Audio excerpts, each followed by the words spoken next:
அல்ஹம்துலில்லாஹி ரப்பில் ஆலமீன். கண்ணியத்திற்குரியவர்களே, அல்லாஹ்வுடைய மாபெரும் கிருபையின் பொருட்டால் ஃபஜ்ருடைய தொழுகையை இமாம் ஜமாத்தோடு நம்ம தொழுதுட்டு உட்கார்ந்துருக்கிறோம். நமக்கான ஒரு மிகப்பெரிய ஒரு வாய்ப்பு இது. அல்லாஹ் போதுமானவன். பொதுவாகவே மனித இனத்தை அல்லாஹு தஆலா கூட்டாகவே படைத்திருக்கிறான். தாய், தகப்பன், அண்ணன், தம்பி, அக்கா, தங்கச்சி, மாமா, மச்சான், பெரியப்பா, சித்தப்பா, இப்படி உறவுகளோடு அல்லாஹ் படைச்சிருக்கிறான். இது ஆடு மாடுகளுக்கெல்லாம் அப்படி கிடையாது. இது மாமா ஆடு, தாத்தா ஆடு அப்படின்லாம் இருக்குதா? அதெல்லாம் ஒண்ணும் கிடையாது. மனுஷனுக்கு மட்டும்தான் உறவு முறைங்கிறது. வேற எந்த இனத்திற்குமே உறவு முறைங்கிறது கிடையாது. மனுஷன் வேணுமா சொல்லுவான், இது போட்ட குட்டி தான், இது அம்மாவும் பிள்ளையும், இந்த ஆடு, இந்த மாடு, இந்த கோழி அப்படின்னு நம்ம சொல்லலாம். ஆனா அதுக்கு தெரியாது. ஒரு வகையான ஒரு கட்டமைப்புல மனிதன் படைக்கப்பட்டிருக்கிறான். இப்படி படைக்கப்பட்டிருப்பதனுடைய நோக்கம் என்ன? மாமா, மச்சான், சித்தப்பா, பெரியப்பாங்கிற இந்த கட்டமைப்புல மனிதன் படைக்கப்பட்டிருக்கக்கூடிய நோக்கம் என்னன்னா, ஒருத்தருக்கு உதவியாக இருக்கணும். வாழ்நாள் முழுவதும் எல்லா சந்தர்ப்பத்திலும் கஷ்டமா இருந்தாலும் ஒருத்தருக்கு ஒத்தாசையா இருக்கணும், சந்தோஷமா இருந்தாலும் இன்னொருத்தருக்கு ஒத்தாசையா இருக்கணும். ஒரு மனுஷன் மட்டும் தனியா சந்தோஷமா இருக்க முடியாது. ஒரு மனுஷன் மட்டும் தனியா கவலைப்பட முடியாது. கவலைப்பட வச்சவன் ஒருத்தன் இருப்பான், சந்தோஷப்பட வச்சவன் ஒருத்தன் இருப்பான். அப்ப அங்கேயும் 2 பேரும் தான்.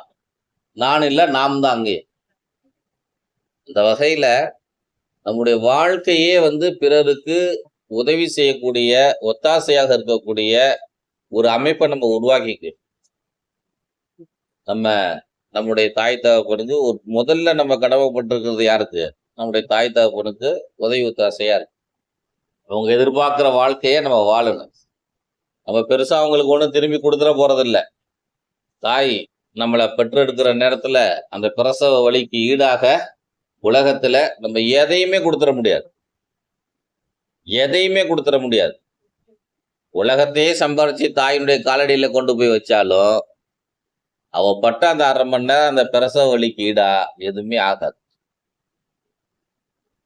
நம்ம அவங்கள மரியாதையாகவும், கண்ணியமாகவும், உதவியாகவும் இருந்து அவர்களை கவனித்துக் கொள்வதுதான் சிறந்த பகரமாக இருக்கும். அதனால நம்முடைய வாழ்நாளையில நம்ம எப்பவுமே பிறருக்கு உதவி ஒத்தாசையாகவே இருக்க வேண்டும். நபிகள் நாயகம் ரசூலுல்லாஹி ஸல்லல்லாஹு அலைஹி வஸல்லம் அவங்களிடத்துல ஒரு நாள் சஹாபாக்களும் ரசூலுல்லாவும் பள்ளிவாசலுக்கு வெளியில ஒரு திண்ணை இருக்கும், அந்த திண்ணையில உட்கார்ந்து இருக்கிறாங்க. அப்போ ஒருத்தர் வரார். அவர் ஒரு யாசகர், பிச்சை எடுக்கிறவர். அவர் என்ன செய்யறாரு, பெருமானார் ஸல்லல்லாஹு அலைஹி வஸல்லம் அவங்கள்ட்ட பிச்சை கேட்கிறார். அவரும் ஒரு சஹாபி தான், முஸ்லீம் தான். பிச்சை கேட்கிறவரும் முஸ்லீம் தான், சஹாபி தான், பிச்சை கேட்கிறார். இப்ப பெருமானார் ஸல்லல்லாஹு அலைஹி வஸல்லம் அவங்க, ஏன்பா போய் பிச்சை எடுத்துக்கிட்டு இருக்கு? நல்லா இருக்கிறார், ஆரோக்கியமா இருக்கிறார், நிலகாத்திரமா இருக்கிறார். 35 வயசு 40 வயசு ஆகுது அவருக்கு. நல்லா ஆரோக்கியமா இருக்கிறார், பட்டு மஸ்தானாட்டம் இருக்கிறார். இப்ப பெருமானார் ஸல்லல்லாஹு அலைஹி வஸல்லம் அவங்க கேட்கிறாங்க, ஏன்பா பிச்சை எடுத்துக்கிட்டு இருக்கிற? யார சொல்ல, குடும்பம் நடத்தணுமே, என்ன செய்யறது? அவருக்கு மனைவி இருக்குது, புள்ள இருக்குது. குடும்பம் நடத்தணுமே, என்ன செய்யறது? அப்படியா? உன்கிட்ட என்னதான் வச்சிருக்கிற மூலதனம்? ரசூலுல்லாஹ் கேட்டார். உன்கிட்ட மூலதனமா என்ன இருக்குது? என்கிட்ட என்ன இருக்குது? இந்த பிச்சை எடுக்கிற பாத்திரம் வச்சிருக்கிற, பிச்சை எடுக்கிற பாத்திரம் வச்சிருக்கிற, கீழே ஒரு வேட்டி கட்டியிருக்கிற, மேல ஒரு வேட்டி ஒண்ணு கட்டியிருக்கிற, அவ்வளவுதான் இருக்கு. பெருமானார் ஸல்லல்லாஹு அலைஹி வஸல்லம் அவங்க, இந்த வேட்டியை எடு. மேல சட்டை போடுறதுக்கு கூட அவருக்கு வசதி கிடையாது. கீழே ஒரு துண்டு கட்டியிருக்கிறாரு, மேல ஒரு துண்டு கட்டியிருக்கிறார். எகராம் உடுத்திருப்போம் இல்லையா, அந்த மாதிரி. அவர் மேல இருக்கிற வேட்டியை எடு கொடுத்துட்டாங்க. இந்த பிச்சை பாத்திரத்தை கொடு, கொடுத்துட்டார். பெருமானார் ஸல்லல்லாஹு அலைஹி வஸல்லம் அவங்க, நான் இப்ப இந்த 2யும் ஏலம் விட போறேன், யாராவது வாங்கிக்கிங்க அப்படிங்கிறாங்க. இவருக்கு இந்த 2 பொருளையும் வித்து கிடைக்கக்கூடிய காசுல நம்ம இவருக்கு ஒரு பொழப்பை நம்ம உருவாக்கி கொடுப்போம் என்று பெருமானார் ஸல்லல்லாஹு அலைஹி வஸல்லம் அவங்க சபையில சொல்லிட்டு, இதை நான் ஏலம் விடுறேன், நீங்க யாராவது வாங்கிக்கிங்க அப்படிங்கிறார். பிச்சைக்காரனுடைய லுங்கி யாராவது வாங்குவாங்களா? பிச்சைக்காரனுடைய பாத்திரம் எப்படி இருக்கும், அதை போய் யாராவது வாங்குவாங்களா? அது ரசூலுல்லாஹ் ஏலம் விடுறாங்களா? ஆனாலும் ரசூலுல்லாஹி ஸல்லல்லாஹு அலைஹி வஸல்லம் அவங்களுடைய கைகளால் ஏலம் விடப்படுது, அவங்க கொடுக்குறாங்க. அப்ப அது பரக்கத்தானதானே இருக்கும். அந்த சபையில அப்துர் ரஹ்மான் அவுஃப் உலக கோடீஸ்வரர்கள் ஒருத்தர் அங்க உட்கார்ந்து இருக்கிறார். ரசூலுல்லாஹி ஸல்லல்லாஹு அலைஹி வஸல்லம் அவங்களுடைய மருமகனார் உஸ்மான் ரலியல்லாஹு அன்ஹு அங்க உட்கார்ந்து இருக்கிறார். 2 பேருமே பெரிய மல்டி மில்லியனியர், பெரிய அதிபதிகள், பல கோடி சொத்துக்களுக்கு அதிபதிகள். 2 பேரும் அங்க உட்கார்ந்து இருக்கிறாங்க. ரசூலுல்லாஹ் நினைச்சிருந்தா என்ன செஞ்சிருக்கலாம்? அப்பா நீ ஒரு 1000 ரூபாய் கொடுப்பா, நீ ஒரு 1000 ரூபாய் கொடுப்பா, ஏப்பா இதை வச்சுக்கப்போ, நீ ஒரு குழப்பம் செய்யப்பா, ரசூலுல்லாஹ் சொல்லியிருக்கலாம். ஆனா அதை செய்யல. இந்த 2 துணியவும் 2யும் வாங்கி ஏலம் விட்டாங்க. ஒரு தீனார், 2 தீனார், 3 தீனார், 4 தீனார், 5 தீனார், 1 திர்ஹம். 6 வெள்ளி காசு சேர்ந்தது ஒரு திர்ஹம். ஒரு தங்க நாணயத்துக்கு மேவேட்டி போனுச்சு, இன்னொரு தங்க நாணயத்துக்கு அந்த பிச்சை பாத்திரம் போனுச்சு. 2 ரூபா வாங்கி ஹஜ்ரத் பெருமானார் ஸல்லல்லாஹு அலைஹி வஸல்லம் அவங்க அந்த பிச்சைக்காரர் கையிலேயே கொடுத்து, இந்த 2யும் நீயே வச்சுக்க. ஒண்ணுக்கு ஒரு தங்க நாணயத்துக்கு வீட்டுக்கு தேவையான அரிசி பருப்பு புளி மிளகா வாங்கி கொடுத்துரு, இன்னும் ஒரு தங்க நாணயத்துக்கு ஒரு கோடாளி ஒன்று வாங்கிட்டு வா என்று பெருமானார் ஸல்லல்லாஹு அலைஹி வஸல்லம் அவங்க அனுப்பி வச்சாங்க. அவர் நேரா கடத்தெருவுக்கு போனார். ஒரு தங்க நாணயத்துக்கு ஜம்முன்னு தேவையான கோதுமை அரிசி பருப்பு புளி மிளகான்னு எல்லாத்தையும் வாங்கி கொண்டு போய் வீட்டில் கொடுத்தார். அதை ஒரு தங்க நாணயத்துக்கு வாங்கினாக்க ஒரு மாசம் சாப்பிடலாம். குடும்பத்தில் ஒரு 3 பேர் 4 பேர் இருந்தார். அந்த அளவுக்கு அது ஒரு தங்க நாணயம்னா இன்னைக்கு 4.25 கிராம் காசு. ஒரு திர்ஹம் அப்படிங்கிறது 4.25 கிராம். இன்னைக்கு ஒரு கிராம் எவ்வளவு? 14,500 ரூபா. அப்ப 4 கிராம் என்னாச்சு? 60,000 ரூபாய்க்கு ஆகி போச்சு. அந்த மாதிரி ஒரு மதிப்புமிக்க காசு ஒரு திர்ஹங்கிறது. அப்ப அந்த சஹாபி சாமானை கொண்டு போய் வீட்டுல கொடுத்துட்டு இன்னொரு கையில கோடாளி எடுத்துக்கிட்டு ரசூல்லாட்ட வந்தாங்க. இங்க ரசூல்லா என்ன செஞ்சாங்க? காட்ட பக்கமா போய் ஒரு மரத்தை வெட்டி அந்த கோடாளிக்கு கைப்பிடி போடணும்ல, கைப்பிடி ஒண்ணு போட்டு பெருமானார் ஸல்லல்லாஹு அலைஹி வஸல்லம் அவர் கொண்டு வந்த கோடாளியை உள்ளுக்கு சொருவி கரெக்ட் பண்ணி கோடாளியை அவர் கையில கொடுத்து, நான் உன்னை 15 நாளைக்கு பார்க்க கூடாது ஊருக்குள்ள, நான் உன்னை 15 நாளைக்கு என் கண்ணில் நீ படக்கூடாது, எங்கேயாவது போய் விறகு வெட்டு கொண்டு வந்து வித்துரு, காசை செலவு பண்ணாத, சாப்பாட்டு செலவுக்கு மட்டும் நீ செலவு பண்ணிக்க, யார்ட்டையும் பிச்சை எடுக்காத என்று பெருமானார் ஸல்லல்லாஹு அலைஹி வஸல்லம் அவங்க சொல்லி அவர் அனுப்பி வச்சுட்டாரு துவா செஞ்சு. அந்த சஹாபி போய் காடுகளில் விறகு வெட்டி கொண்டு வந்து ஊர்களில் விறகு விற்று ஒரு காசு சேர்த்துக்கிட்டே வரார். 15வது நாள் பார்த்தோம்னாக்க 15 நாள் கழிச்சு 16வது நாள் ரசூலுல்லாஹி ஸல்லல்லாஹு அலைஹி வஸல்லம் அவங்களை வந்து சந்திக்கிறார். கை நிறைய தங்க காசும் வெள்ளி காசும் வச்சிருக்கிறார். யார் ரசூலுல்லாஹ், நீங்க செஞ்சு ஆரம்பிச்சு வச்ச தொழிலினுடைய பரக்கத்து, கை நிறைய காசு. ரசூலுல்லாஹ் என்ன உதவி செஞ்சாங்க? ஒரு தொழில் செய்யறதுக்கு ஒரு வழி காட்டினாங்க. ரசூலுல்லாஹ் செஞ்ச உதவி அதான். ரசூலுல்லாஹ்வே நினைச்சிருந்தா என்ன செஞ்சிருக்கலாம்? தன்னுடைய சொந்த ஜோப்ல இருந்து எடுத்து ஒரு 10 ரூபா கொடுத்துருக்கலாம்.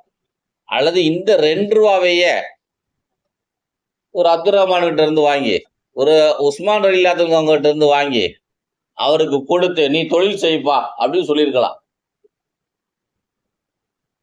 ஏற்கனவே சோம்பேறியா ஊரெல்லாம் சுத்திக்கிட்டு இருந்தவர், பிச்சை எடுத்துக்கிட்டு இருந்தவர், கஷ்டமில்லாம நோவாம சாப்பிட்டுட்டு இருந்தவர். இவர்கிட்ட யாருக்கிட்டயே காசை வாங்கி இவருக்கு கோடாலி செஞ்சு கொடுத்தாக்க இவர் தொழில் செய்வாரா? சின்ன யோசனை ரசூலுல்லாஹ். அவர்கிட்ட இருந்தே மூலதனத்தை வாங்கி அவருக்கே ஒரு தொழிலை செஞ்சு கொடுக்கும்போது தான் என்ன செய்யும்? இப்ப அப்பாக்காரரு மானுக்கு கடை வச்சு கொடுப்பாரு. அவன் என்ன செய்வான்? ஒரு 6 மாசத்துல காலி பண்ணிட்டு, எப்பா இந்த தொழில் சரியில்லை, வேற தொழில் வச்சு கொடு அப்படிமா. அக்கா புருஷனுக்கு மாமனார் கடை வச்சு கொடுப்பார். மருமகனுக்கு மாமனார் கடை வச்சு கொடுப்பார். ஒரே வருஷத்துல காலி பண்ணிடுவான். காரணம் மூலதனம் அவனுது இல்லையே. எவனோ கொடுக்குறான், நம்மள ஜம்முன்னு தல்லாவில் உட்கார வச்சிருக்கிறான். அந்த ஆளுக்கு ஏதாவது கஷ்ட நஷ்டம் தெரிய போதா? அதனால கஷ்டம் அப்படிங்கிற போது நம்ம யாருக்காவது உதவி செய்யணும். நம்மலாம் ஒரு 10 பேர் சேர்ந்து இருக்கும்போது என்ன செய்வோம்? நம்ம ஜமாத்துல நமக்கு என்ன சொல்லி தருவாங்க? நீ போய் சமையல் வேலையை பாருங்க, நீங்க போய் கூட்டுற பெருக்கிற வேலையை பாருங்க, நீங்க போய் பாத்திரம் கொண்டு கழுவி கொடுங்க, எல்லாம் கொண்டு வந்து வைங்க, எல்லாம் சேர்ந்து ஒரு வேலையை செஞ்சு முடிப்போம். இது போல நம்முடைய வாழ்நாள் முழுவதுமே நம்ம என்ன செய்யணும்? ஒருத்தர் ஒருத்தருக்கு உதவியாகவே இருக்கணும். உபத்திரவமா இருந்துடக்கூடாது. உதவியா இல்லாட்டினாலும் உபத்திரமா இருந்துடாதான்னு சொல்லுவாங்க. அந்த மாதிரி உதவியா இருக்கிறதுக்கு நம்ம கத்துக்கணும். அத முதல்ல நம்முடைய குடும்பத்தினர்களுக்கு உதவியா இருக்கும்.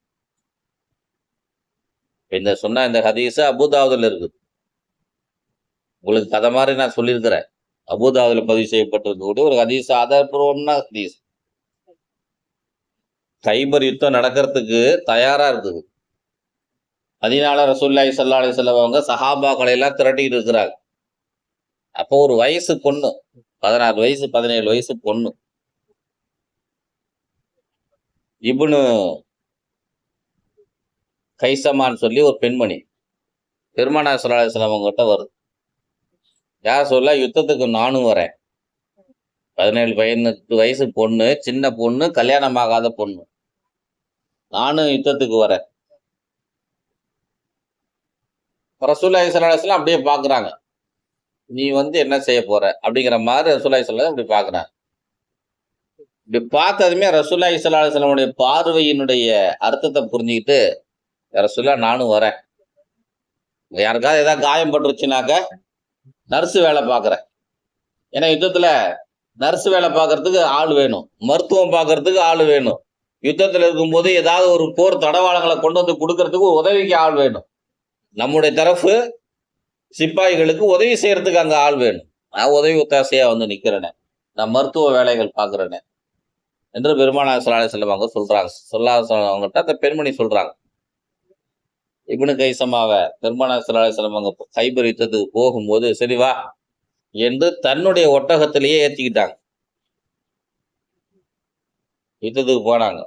யுத்தம் முடிஞ்சது. மிகப்பெரிய வெற்றி. கைபர் யுத்தம் மிகப்பெரிய வெற்றி. அந்த அம்மா சொல்றாங்க, அந்த பெண்மணி சொல்றாங்க, பெரிய வெற்றி யுத்தம் பெற்றுச்சு. ஆனா ரசூலுல்லாஹி ஸல்லல்லாஹு அலைஹி வஸல்லம் அவங்க என்ன அங்க வெற்றி பெற்றவங்களுக்குலாம் 1 ஏக்கர் நிலம், 2 ஏக்கர் நிலம், இந்த மாதிரி நிலமா கிடைச்சது. எல்லாத்துக்குமே நிலம் கொடுத்தாங்க ரசூலுல்லாஹ். எனக்கு அந்த யுத்தத்துல வெற்றி பெற்றதுனால எனக்கு ஒரு வைர நெக்லஸ் ரசூலுல்லாஹ் போட்டு விட்டாங்க. இந்த அம்மா அதை கொஞ்சம் குறைய சொல்றாங்க. குறைனாக்கா எனக்கு கொஞ்சமா தான் கொடுத்தாங்க ரசூலுல்லாஹ் அப்படிங்கிற மாதிரி அந்த அம்மா சொல்லுறாங்க. சின்ன பொண்ணு தானே. வைரத்தினுடைய மதிப்பும் ஒரு 2 ஏக்கருடைய நிலத்தினுடைய மதிப்பும் எப்படி இருக்கும்? வைரத்தினுடைய மதிப்பு தான் அதிகமா இருக்கும். ரசூலுல்லாஹ் மதிப்பு பார்த்து கொடுத்துருப்பாங்க, அளவு பார்த்து கொடுத்துருக்க மாட்டாங்க.